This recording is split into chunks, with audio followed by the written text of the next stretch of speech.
I didn't want to do it at first, and they'd been after me to do one for about 2 years. And I thought, well, you know, there's going to be 22,000 people there, so we can throw in some new songs.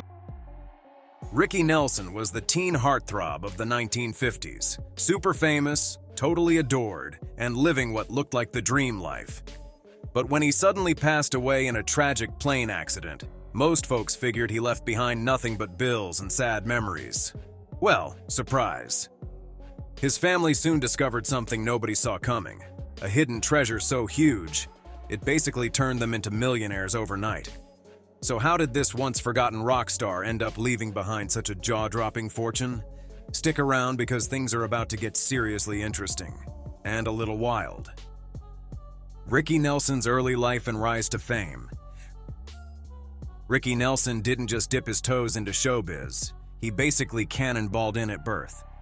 As the younger son of Ozzie and Harriet Nelson, who were already stars thanks to their hit radio and TV series The Adventures of Ozzie and Harriet, Ricky's life was a unique mix of bedtime stories and behind-the-scenes action. Growing up with cameras rolling and scripts on the kitchen table, his childhood was anything but ordinary.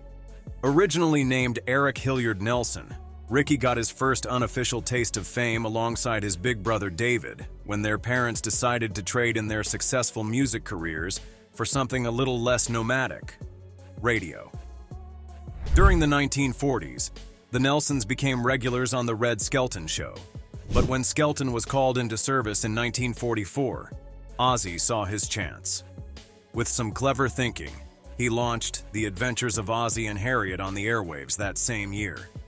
Fun fact, young Ricky's character wasn't even played by him at first. They used a professional actor.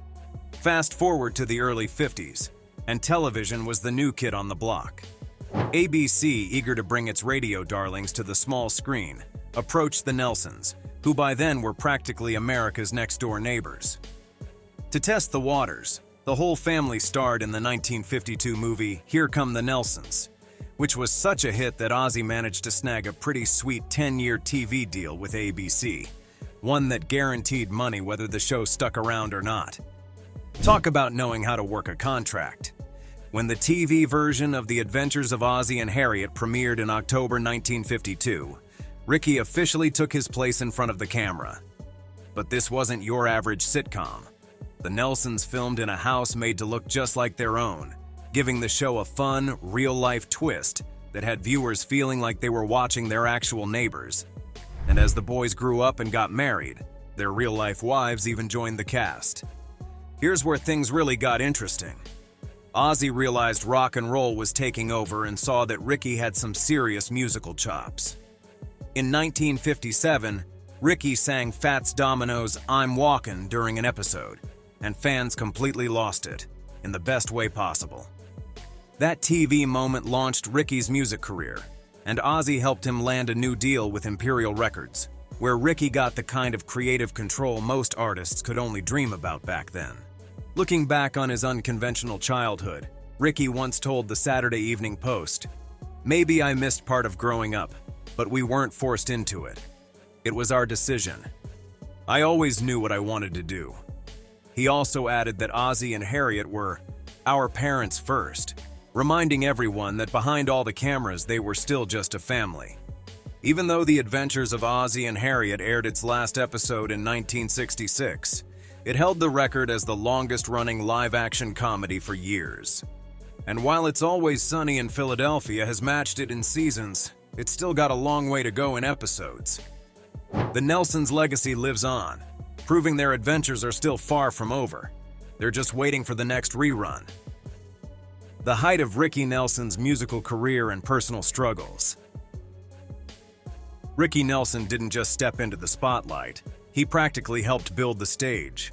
Back in the 1950s, if you were a teenager with a radio, Ricky was probably on it. And if you were flipping through Life magazine in December 1958, you might have seen his face staring back at you with the now famous label Teen Idol. Yep, according to fans and pop culture buffs alike, he was the blueprint.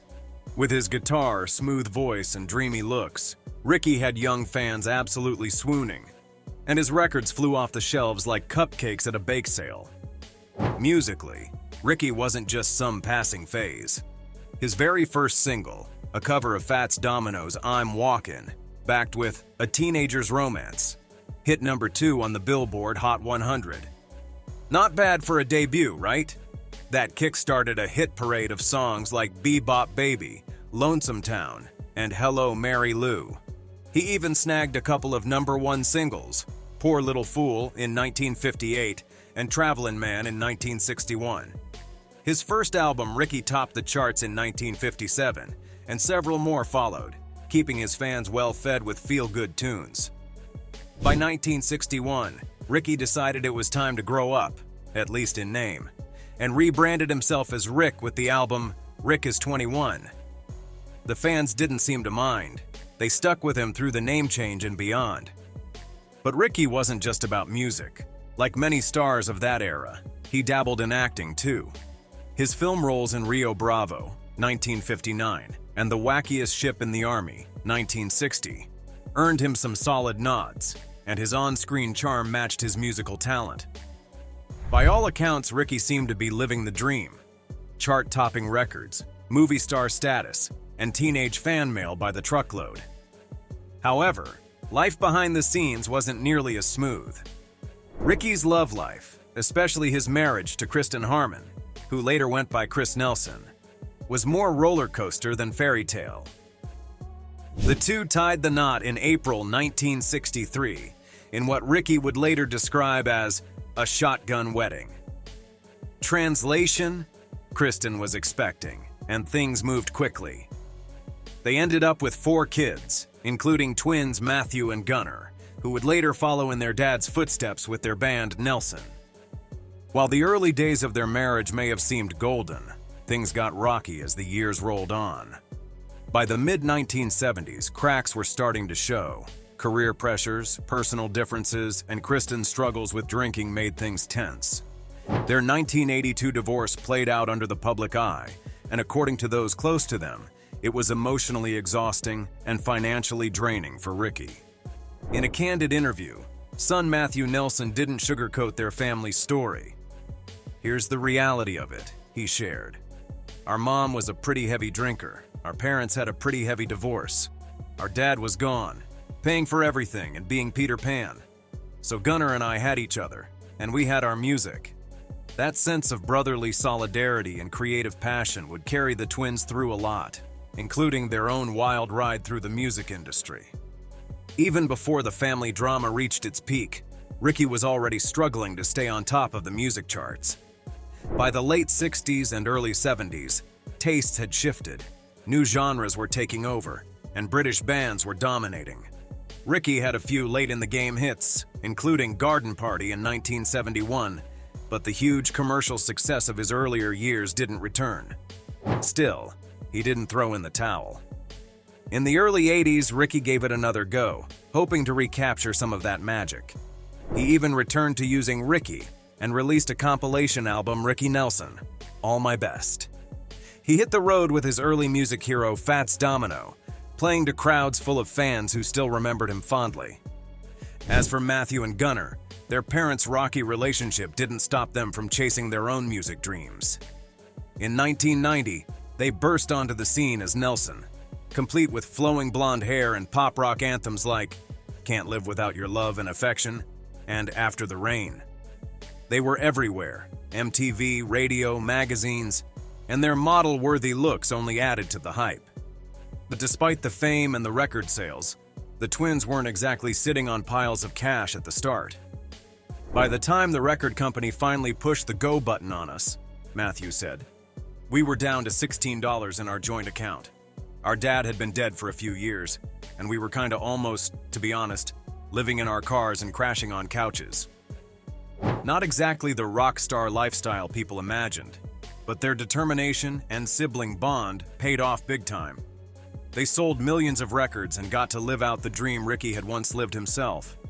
Today, Matthew and Gunnar tour with a show called Ricky Nelson Remembered, a tribute packed with live music, video footage, and personal stories about their dad. Our show is a multimedia thing, Matthew explained.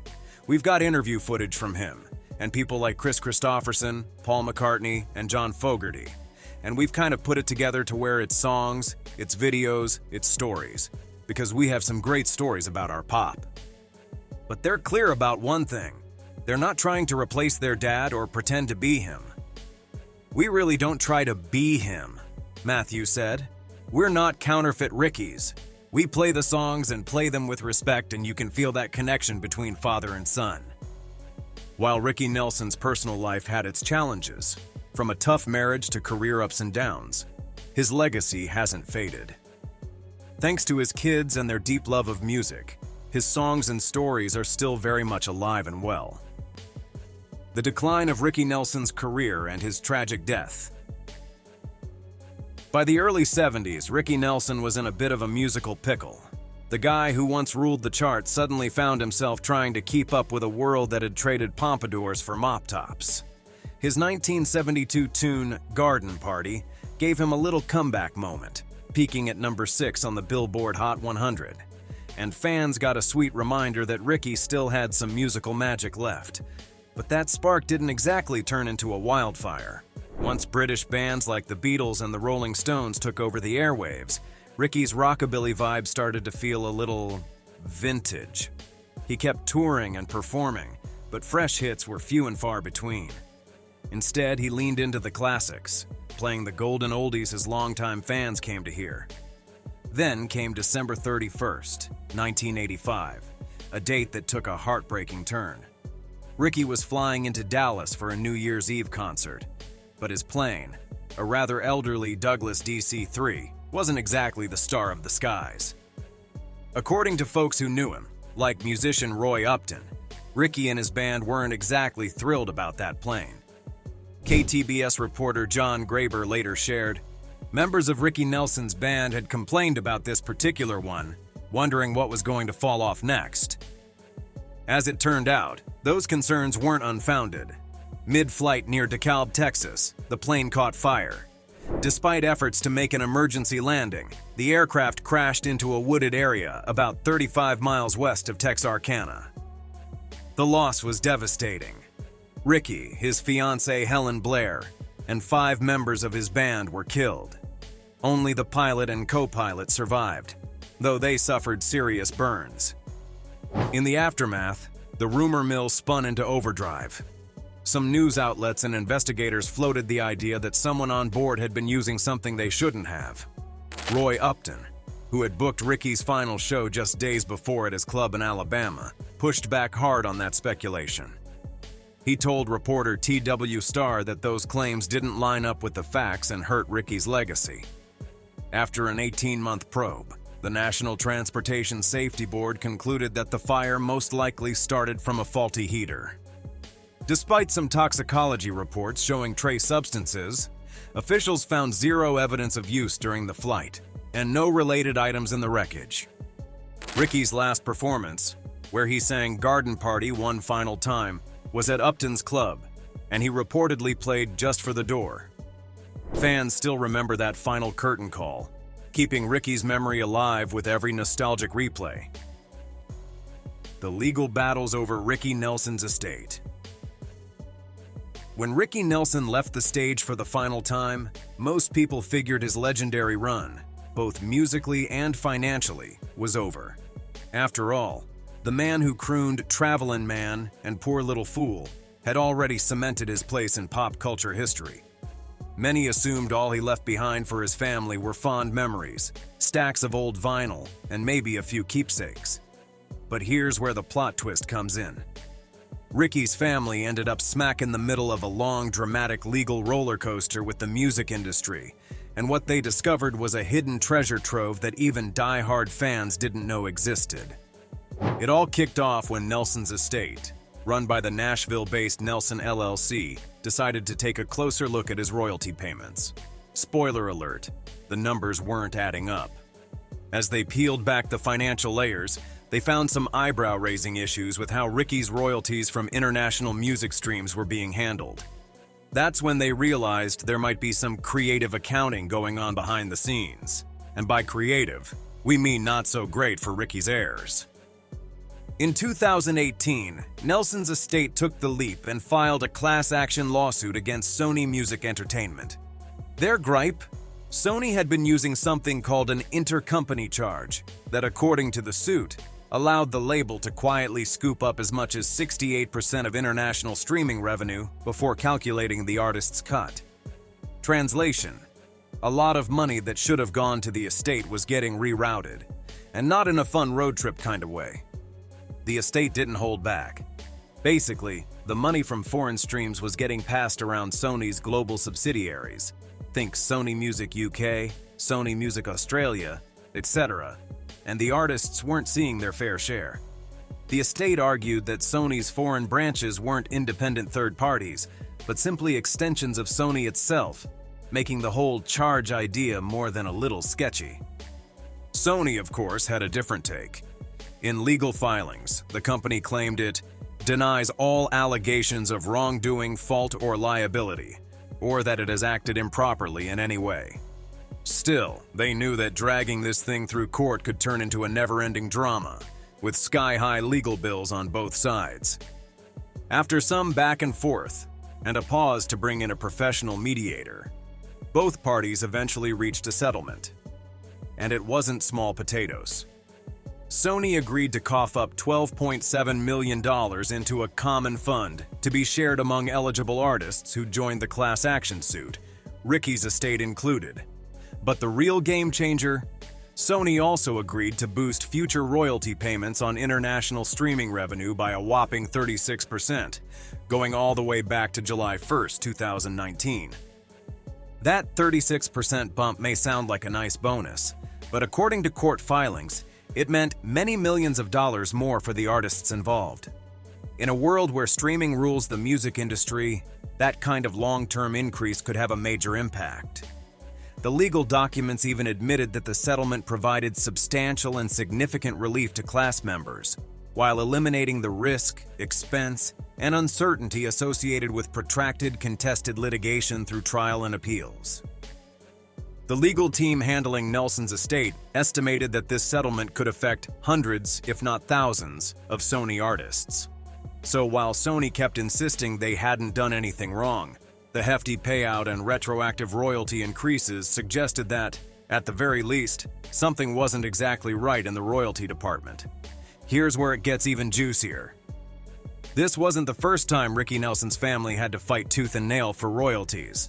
Throw it all the way back to 1957 when Ricky's first major hits, I'm Walkin' and A Teenager's Romance, blew up the charts. The record label at the time, Verve Records, was overwhelmed by demand. Fans couldn't get enough, but Verve couldn't keep up with pressing new records, or more importantly, paying Ricky what he was owed. That's when Ricky's dad, Ozzie Nelson, stepped in and took legal action. He sued Verve for $43,185, claiming they failed to meet demand and didn't pay Ricky fairly for the sale of over 700,000 copies of I'm Walkin'. Verve wasn't having it and hit back with a countersuit, saying Ricky didn't sign the one-year contract he was supposed to, and instead ran off to Imperial Records. After a 4-year tug-of-war in court, Verve ended up settling by paying $38,000 in back royalties. The Nelson family has been tangled up in music royalty battles for decades, and it looks like Ricky's estate just picked up the baton from Ozzie and ran the next leg of the race. The 2018 lawsuit felt like history repeating itself. Big record company, unpaid royalties, and a legal face-off that finally ended with a big payout. At the heart of all this, it came down to one simple truth. Ricky Nelson's music was still worth a whole lot, even decades after his last recording session. And thanks to years of relentless legal wrangling, Nelson's estate unearthed a financial windfall that had been quietly sitting behind corporate policies and complex financial arrangements. In the end, Sony might have said the lawsuit lacks merit, but the $12.7 million settlement and royalty hike sent a much louder message. Nelson's family didn't just get closure. They found a hidden fortune that proved sometimes you have to go digging, and maybe hire a few lawyers, to uncover the full value of a musical legacy. And honestly, it's safe to say Ricky's music is still delivering chart-topping surprises. The unexpected wealth and legacy of Ricky Nelson. When Ricky Nelson passed away back in 1985, most people thought his legacy was more about nostalgia than dollars. Rumor had it he left his kids with little more than fond memories, a collection of classic tunes, and a mountain of unpaid bills. From the outside, it really did look like Ricky had gone from 1950s teen idol to cautionary tale, an artist whose fortune faded right along with the spotlight. But here's where things take an unexpected and seriously jaw-dropping twist. It turns out, Ricky's story didn't end with debt and disappointment. Thanks to some seriously savvy legal moves, his family turned what looked like a financial mess into a massive win that not only secured their future, but also made a major statement about the value of music rights. At first, it seemed like Ricky's children were going to be left picking up the pieces. But they didn't just shrug and walk away. Nope. They decided to fight back, not with loud complaints or dramatic headlines, but with legal action that would change everything. And honestly, that battle paid off big time. Not only did it put real money back into Ricky's estate, but it also showed the world that an artist's work has value far beyond their lifetime. If, of course, the right people are willing to protect it. What exactly was going on? Let's break it down. Ricky's estate claimed that Sony Music, yes, the massive music company, had been shortchanging artists like him when it came to international streaming royalties. Fast forward to now, and Ricky Nelson's name isn't just remembered for his catchy songs or heartthrob status. His story has become a powerful reminder that the value of an artist's work doesn't fade with time. His children's victory didn't just restore money that was rightfully theirs. It highlighted the importance of standing up for creative rights. Because at the end of the day, while Ricky might not have left behind giant stacks of cash, he did leave something just as valuable. A music legacy that's still paying off, and a family who knew exactly how to protect it. Now that's a rock and roll encore worth applauding. Let us know your thoughts in the comments below. What did you think about this video? If you enjoyed it, please give it a thumbs up. Check out the 2 videos on screen for more content. And remember to subscribe so you don't miss any future updates.